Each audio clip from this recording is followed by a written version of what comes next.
So to get the bartenders attention. So I just thought that was funny. But sorry, go on. Go on. Oh my God. I don't even remember what I was saying. But yeah, and then we got to invite other people to just kind of a bar situation where it's like, hey, come to this bar at this time and you can say hi, and listen to some good music. Actually, it worked out kind of good. So I had originally wanted two of our friends' bands to play. There was like, whatever, one broke up, the other one was somewhere else, and so I was trying to like go outside my comfort zone or like out of my pool to get another band to play. So then I found one that was somebody's friend, and I was like, okay, cool, I like their stuff. Then like the morning of, they were like, oh, one person's sick or whatever, and I'm like, oh God. So then the guy was like, oh, I'm in another band, and I was just like, you know what? If there's music from 10 to 12:30, like, can you just promise me that there'll be music? And obviously I'm paying him, so he's like, no, there'll be music, and I'm like, all right, cool. So they came and they played, and they were very good, but like I was kind of glad that they weren't our friend's band, because like the first band, they only play for 45 minutes, and it's like our friend's band, we know the songs, we wanted to dance a little bit. And then after that, it was like another band that was like good music, but I'm not going to like sit there and like watch them. I wanted to like go mingle. So I was like, that kind of actually worked out good. We got like 45 minutes of like, let's watch the band and dance a little bit, And then I was just like, oh, I'm not really talking to people. I should want to go like mingle with people, right? So then it was like background music, which they don't listen, but their stuff was great background music. But other people said, oh, they were really good. It was good. It was good. But out of curiosity, that's all the pros, right? Was there any cons of doing a day wedding with an after party, like in hindsight? Because there's a lot of cons. I mean, sorry, there's a lot of pros that you were talking about, like. Obviously you get two different demographics of people and friends, right? Yeah. You can make your day stretch out. Yeah. It's really kid friendly. You can we were like, you can come to one, you can come to the other. Right. You know what I mean? Like it makes it easier, hopefully, on the people. Honestly, it worked out really well because we got to like go. Like Food was good. Who doesn't love breakfast? Yeah, right. Everybody loves breakfast. Like a brunch. You know what you don't want to do is order 3 cases of champagne though. And then have 2 cases of cold champagne left over. Do you like champagne? Oh, yes, I do. I'll take some bottles. You want a case? Yeah, I'll take a whole. No, I'll take it. Take a case. So that's your con, is that not big alcohol drinking happening in a day wedding. I don't know if that's so much a con. That's probably a pro in my book. You know what? Like, I hate to, I'm going to throw a caterer under the bus. Sweet D, you could have wasted more. Put more in the glass for the champagne toast. I always see because we often watch the champagne getting poured prior to like the thing, and I'm like, man, they're going through a lot. So I think I thought more went in, but I think when they started doing that, they didn't fill the glasses I was just like, I should have just been like, fill them up, Well, that's okay. I'll take your champagne. Yeah, you can have it. I love champagne. I do not. Drop that off tomorrow at my house. Fine. Drop that off right off. I gotta just get it out Bring of that U-Haul. Okay, so I got a question for you, right? You transformed an out-of-the-box venue. So some highlights, thoughts, tips, because it was an out-of-a-box venue, Yeah, so definitely like, a gym floor. There's actually like I'd say a catwalk. It used to be a running, actually. Did you know that? It used to be a running track up top. Yeah. So there's like this great like track up top. So Brittany was like, oh, we should get the drape, because we were kind of under budget on a lot of things. We were pretty thrifty. So we were like, what would be really good? Some drapes. And she took over that.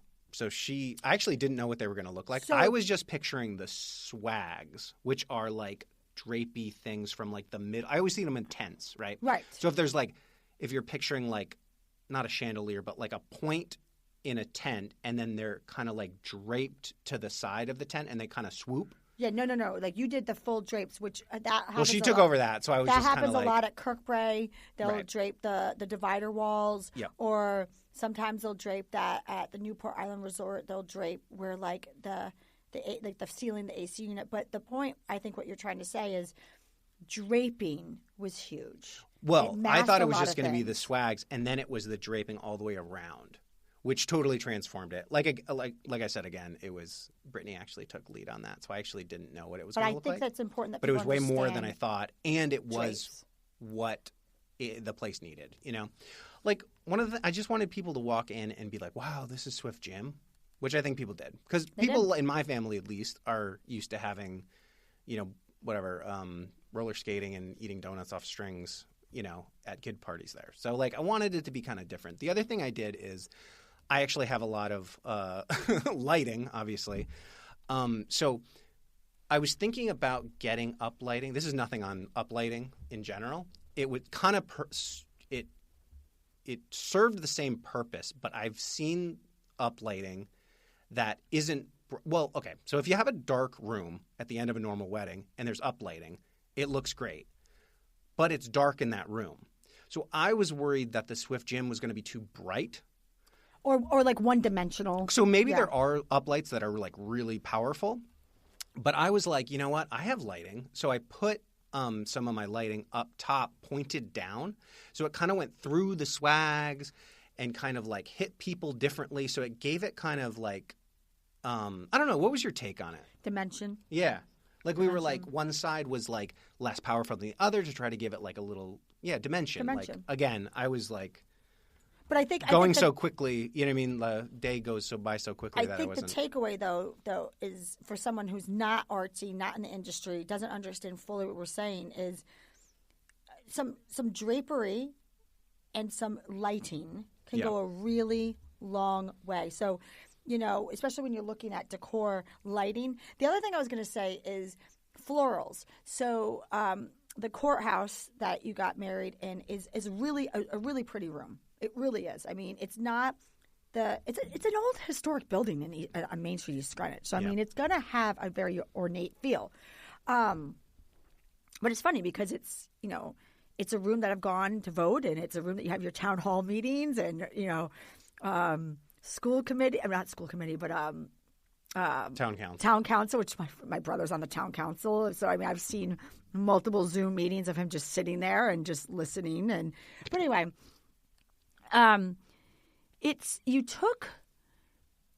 your florist was incredible. One of my favorite florists, which is a plug for her, Botanical Geedy. But anyway, she took two very large arrangements, and really elevated it up, created a wow factor. So again, you don't have to do all these things. It's just the things that you do could be big statement pieces, i.e. the drapes, the lighting, the florals at your ceremony. Mm-hmm. Yeah. I'm going to throw you underneath the bus, though, for a second. So for everybody out there, Dan was very emotional on his wedding day, and as he should be. My favorite thing is seeing a groom get emotional. And I'm not trying to take away from us ladies when we get emotional, but us women just tend to be emotional more anyway. So when you have a man that's not very emotional get emotional, I don't know, it just creates an energy and a vibe in the room that, you know, is just different. So, you know, obviously, you all listening, you want your groom to be emotional. You ask us to make sure that we get his first reaction. You can't be too emotional. No, you were not too emotional. You weren't like sobbing up there, but you were emotional. No, but like saying like be emotional. Don't be too emotional. No, but I loved it. Like cry. I just love. No, you don't want the ugly cry. Yeah, no, that's what I'm saying. You don't want the ugly cry. But I do a first it. Look if you think you're gonna ugly cry. I loved it. So I'm gonna throw that in the mix there, Dan. Yeah, what did you think of the other activities? Because that was another thing we thought about. Like, we wanted a joke, and we wanted something different. And hats off to somebody's idea that I tweaked, some wedding that a shot that I kind of tweaked the idea of. You got to tell them what the idea was. I know you're about to say, but you got to let them know. Sure. Because people might want to take it, too, and do a spin on their wedding. Knowing that we had 15 kids, I thought it would be fun to have my sister, who's a teacher, read a story. So all the kids come up, and we set up a little area, and they could all sit and listen to the story. And my sister picked the story. It was called Love Monkey. Mm-hmm. And read the story. And then I was like, oh, you should like ask the kids like what they love or something like that. Get a little like, what's the kids say the darndest things kind of happening. Yes. So, and then, they were like, I love my mom and dad or whatever. It was kind of cute and fun. But we were like, do something that like gets the pressure off us a little bit. Like, all right, everybody's looking over there right now. Something it was cute. happened. He had he had all the 15 kids come up. His sister read them a story, and I told them, I said, you need to keep this story in your family forever. It needs to be an heirloom. You and Brittany should read this to your kids, and your kids should read it. Like, I think I see a trend. I think I see, and there's this story is going to. I just feel it. It's going to be very important in your family. But his sister read a story to all the kids at the ceremony, asked them what they thought love was. It was really cute. It went with your theme. It went with your theme of incorporating your guest, thinking about your guest, a very intimate, and granted, it wasn't intimate. You had a good amount of people there. You had 150? Right? No, we had 100. Okay, that's still a good amount of wedding. Yeah. It wasn't like a small wedding, but by doing these activities, it made it intimate, right? Yeah. Another thing that you guys did is that when the kids walked in for their intros, they rode these little horse noodles, so you can visually see those in the pictures. It's hard to explain that, but they were so fun. They had activities around the tables for each kid to do. You also did the song "Jokers to the Right." Jokers, what was that? Stuck in the middle. Oh my God, that was good. I liked that. You think I planned that? I love that. That was my uncle. Just like he came up to me and he was like, "I got like a thing that I want to do," and I was like, "Okay." And then I was just like, "Ask Brittany," and she said, "Okay, whatever it is, that's fine." And then I forget if I even said like talk to Sarah and talk to the band. He was like, maybe he said it had something to do with music. I forget. No, yeah, he talked to us. We knew it was coming. So I was like, yep, make sure everybody's on board, whatever. We knew it was coming. And then he handed out these like big Joker signs, and it's, stuck in the middle with you, right? Right? Jokers to the left, jokers. I don't know. It was cool. Look at the pictures. But look at my face in the pictures. Oh, come on. It was I'm so like, cool. Huh? It was so cool. It was fun. It was giving people. No, I looked at you and I was like, I had the glass up and I was like, well, no, it was this is nuts. I loved it. I loved it. I loved it. It was, everybody got up. They were part of it. Thanks, Uncle Jim. Thank you, Uncle Jim. And you know what, though? That's the other thing. If somebody's going to plan something at a wedding, just let the photographer know, let your entertainment know, because I did know. I knew it was coming. I was ready for it because, you want to capture it for you, Dan, Right. Right. So that would be like a guest, I guess, a thing to think about, right? So it's like tell the vendors, I mean, if there was like the DJ or whatever, like we had a duo playing music. I was like, make sure you talk to just whatever it is, just be the best it could be. Because it'd be one thing if he came up, said like, oh, just, while stuff's playing, you know what I mean? I was just like, talk to a bunch of people and, the vendors and like just get them on board with whatever it is. I don't care. But that was totally out of the blue. I had no idea that was coming. Okay, like, so now I got to break it down though, all right? Let me tell you guys, Dan is a photographer, right? Photographer. Right, Dan? Are you a photographer? Yeah. Videographer? Yeah, An artist? Sure. Okay. So. What are you going to say? Whoa. Oh, no. I was getting real here, right? It's getting real. All right, so here's the deal, guys. The worst time to take pictures as a photographer. So what time, Dan?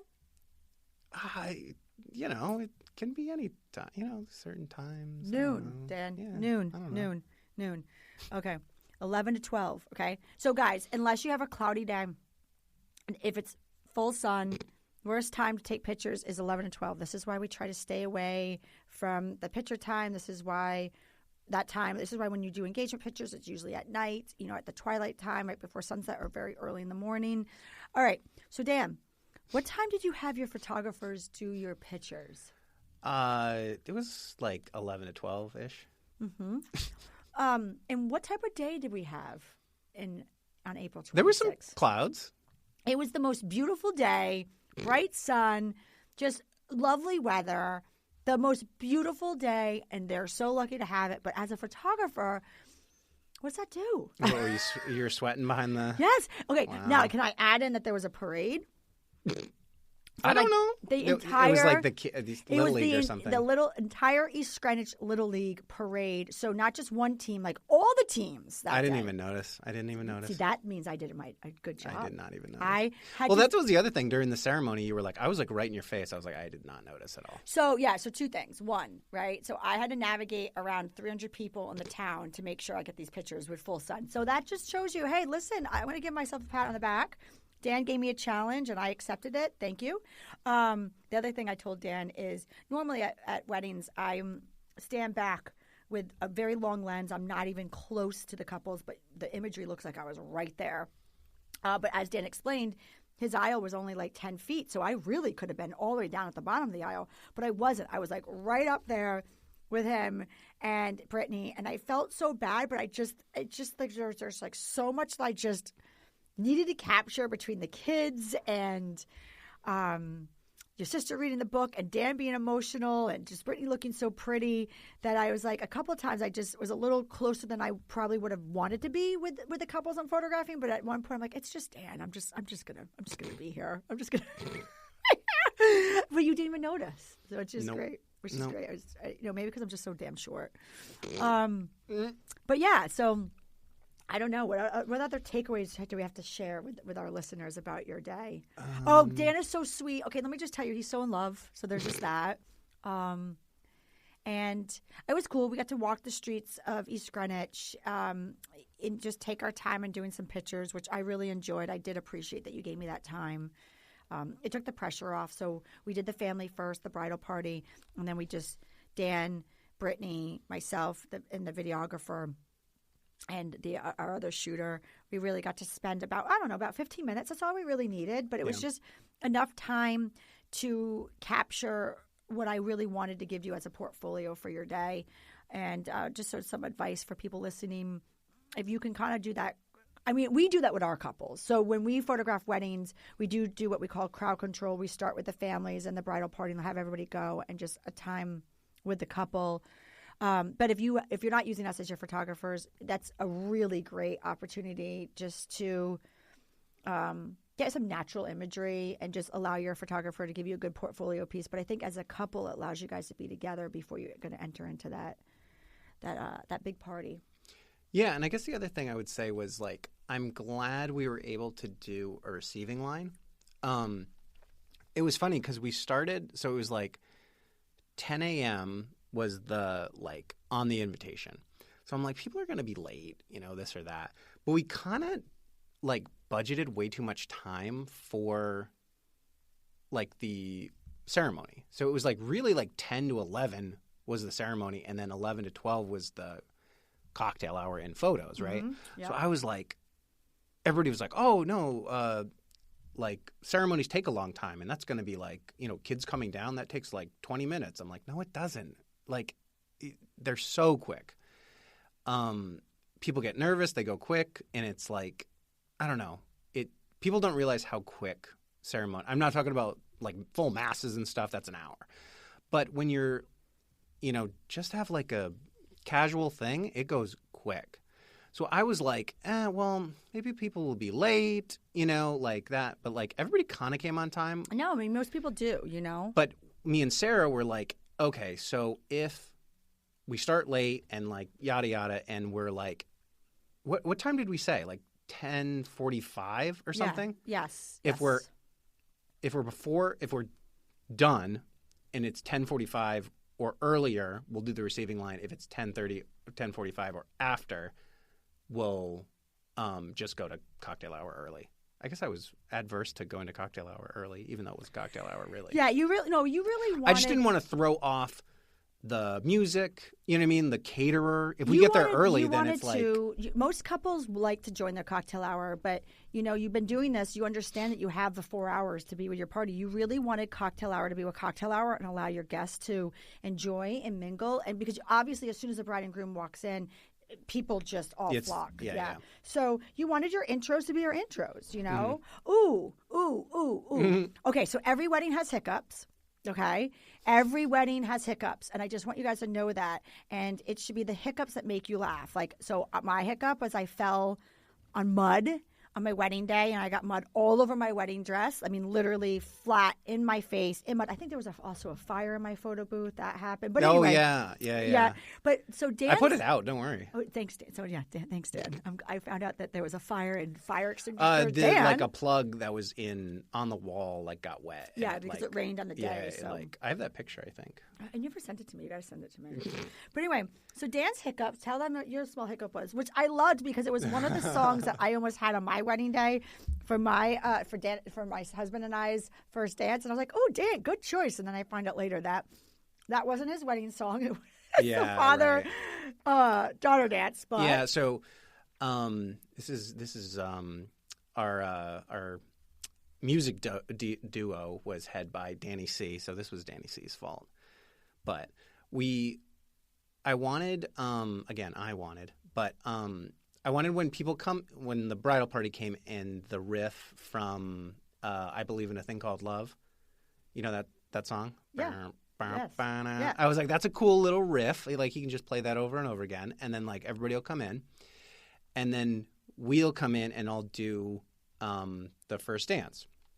So wires got crossed of what that meant. So, like, when we were introduced, we walked in and then they started playing our song, which was You're My Best Friend by Queen. So, like, we walked in and then, like, came to the middle and they were still kind of playing the song. So I was like, all right, you know, they just played it a little early. That's fine. So we started dancing. And then I didn't look, but I think they scrambled a bit to play the song that they thought they were supposed to be playing, which was Sweet Child of Mine, which was Brittany and her dad's song. Mm-hmm. So I was like, okay, do you want to keep dancing? I could swap off to your dad or like, you don't know, whatever. But we were just like, oh, let's just dance it out. With it. We'll just dance it out. And you know what? Like that's like ultimately like why I was bringing this up is just that like, listen, every wedding's gonna have hiccups. Yeah, it just is, you know. So, you just go and the with solution isn't to go like, hey, stop. You know, that's not a good look for anybody. Hey, this is the wrong song. Right. And it's like, and you just go with it, and that's look. okay. And this was like your first dance song. Yeah. So straight up first dance song, but you know it happened, and that's that. So you know, so I guess the whole moral of the story is every wedding has hiccups, yeah, but for sure. You know, I just have to say though, I'm honored to have been your photographer and your friend, and I love Brittany, and I just think Brittany's lucky to have you. And you know, so and she's and you know you're lucky to obviously have her. Obviously, she's lovely, and I just have to say that as a photographer, looking at your day, because that to me was work, right? The after party wasn't, but the day of it was work. So I was looking at it in a work eye. I can't undo that, you know, because I had to just produce and show up for you and give you what you deserve. But it was interesting to watch you guys because, you know, I know you, Dan, and your work element, right? And obviously I know Brittany, but like I see you at work and I saw you as Dan, Brittany's husband, and it just, you know, you guys just cute. You're just cute. And like I just think that's the other thing. I just think that you have to lose yourself in the day and just realize that all this planning, it's just a day. So just let it go. Yeah. Pretty much. You let it go. Which it's funny because you said, Dan, that you were going to start this and saying, I wanted this and you didn't. You didn't. But any other takeaways that you want before we wrap up the show that you want our listeners to know or think about your day or advice that you're newlywed and advice on the wedding planning. Vow that you're going to lose weight and then don't lose it. That's my takeaway. Because you got to just do what you normally do. Because if you get fitted for a suit, you can't just lose weight or gain weight. You did have a good suit. That was a very good suit. It was a good suit. It was cheaper than the wedding dress, so it was a custom suit, though. It was a good custom suit. You were very happy about your custom suit. I was. That was very good. No, you ask the wrap-up question yourself. Ask your own wrap-up question. So how do I know that, you know, a good vendor, like, to hire? So, like, when you're hiring a photographer, you should really just work with them for 15 years to really know that they're like going to be good or not. Maybe you could push 12 years, but really do the full 15. Work with them like for 15 years. Then you'll know that they're a true professional. What is the wrap up? It's that's the how do you know you're hiring a true professional? Yeah, so you just have to. You got to work with them for 15 years. Yeah. That's it. Yeah. I mean, that's what you got to do. That's Dan's takeaway. That's him unveiling his secret behind hiring the proper wedding photographer professional. Just work with them for 15 years, and then So other than that, you're screwed. No, I think guys, if you're looking for just to see Dan and his wedding, we have some great imagery that we'll have up. But if you're just looking to see what he did with an out of box venue, definitely check out his wedding. And if you're looking to see what to do for like a really cool day wedding, definitely check out his wedding. And also too, like you said, if you have a day wedding, you have the whole night to do whatever the hell you want to do. To do an after party, yeah. And do an after party. Yeah. Kind of worked out. Uh-huh. And you were able to incorporate all your family members because, to be honest with you, there's definitely a different vibe when you don't have kids, which, listen, people would do that too. They would get babysitters and come to your wedding, but having the kids there, it was a family affair, Yeah, and I thought so outside of the Swift Gym, there's a playground. And I've been talking to people, and I was like, oh, how much did they have to go to the playground? And they were kind of like, no, they were like doing a bunch of fun stuff. So I was like, all right, that's cool then. Well, and also it's like, I don't know. It sounds like I was like trying to do everything for the kids or whatever. I was hoping that helped the parents do whatever they're just playing in the, you know what I mean? So like it was kind of a trickle-down effect, I guess. So the parents, my friends, would be okay with their kids just running around and they allowing them to, mingle and do whatever they wanted. So. Oh, I think we failed to mention one thing. You had a buffet. Yeah. So I wanted to talk about that a little bit because buffets also, when you have a buffet and people can get up and get their food themselves, it also makes it a more, not casual, I would never want to say casual, but again, it's lending itself to be more of a family affair and people can, it's not so, like, I don't want to say stuffy, that's the wrong word because it's taken away from people who have a 3-course plated meal, but it just it just makes it a little bit more casual, right? So people can get up and get their food, but what's really important, which Dan did, and this was by your caterer, so I don't know if you knew your caterer did this, is they went up by tables. So that way you don't have this long line, okay? And also, too, it allows the meal to be longer, which is what you need, You don't want everything just to rush because then you got to fill up this void of time, right? Sure. And then so that way the first people that were fed, which was you and your immediate family and Brittany's and her immediate family, but like you guys were eating, so then as the rest of the room was starting to get their meals, you were up ready for your seconds, and the flow worked better. So if you're thinking about having stations or a buffet, definitely talk with your caterer, which they probably should already know this, and you just have it go up by tables. But that's like another thing where it's like just making it like go smoothly.